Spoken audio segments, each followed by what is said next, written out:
អូខេសួស្តីបងប្អូនអរគ្នាបាទឥឡូវនេះខ្ញុំកំពុងតែស្ថិតនៅចំការម្នាស់នៃខេត្តបាត់ដំបងបាទគាត់ម្នាស់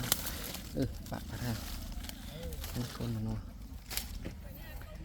ចឹងនេះម្នាស់បាទវ៉ាវម្នាស់នៅទីនេះរសជាតិឆ្ងាញ់បាទហើយគាត់កំពុងតែប្រមូលផលម្នាស់ដាក់ទៅឡានអានេះ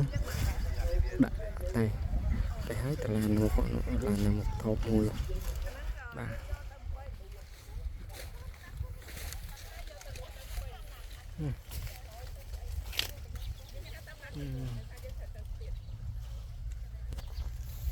ចឹងម្នាស់នៅនេះគេដាំក្នុងមួយហត្តាគឺ65000 កូនបាទវ៉ាវតែម្នាស់បាទនេះសច្ចការម្នាស់យីរួមទៅនៅតំបន់នេះគឺចំការម្នាស់តែម្ដង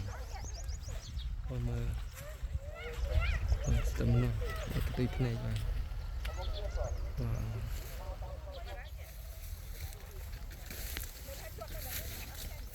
នេះគាត់កំពុងតែប្រមូលផលម្នាស់គេយើងមើលម្នាស់នេះទៀតនេះណា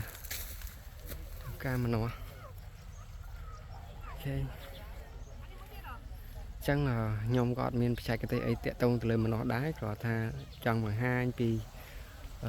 ការដាំម្នាស់នៅខាងខេត្តបាត់ដំបងបាទគឺច្រើនណាស់បាទរួមទៅគឺនៅស្រុកនេះគេដាំម្នាស់ភាគច្រើនគឺដាំម្នាស់ខ្ញុំជិះមកតាមផ្លូវមិញគឺឃើញសិតតែម្នាស់ហើយយើងក៏ឆ្លៀតមកទិញម្នាស់យកទៅលក់ខ្លះនៅទីក្រុងភ្នំពេញបាទហើយយើងមកធ្វើការចរចាដើម្បីយកតម្លៃនឹងទៅដាក់លក់លើទីផ្សាររបស់យើងនៅភ្នំពេញបាទ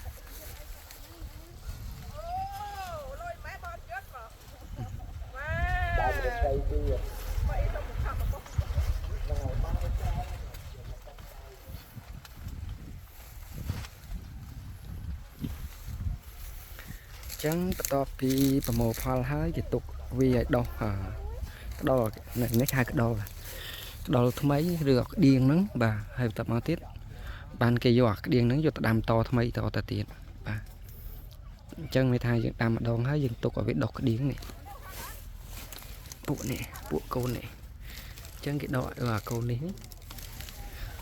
សម្រាប់យកធ្វើពូជដាំទៅតទៅទៀតបាទអញ្ចឹងហ្នឹងគឺដឹងខ្លះៗពាក់ព័ន្ធនឹងការដាំម្នាស់នៅខាងនេះបាទ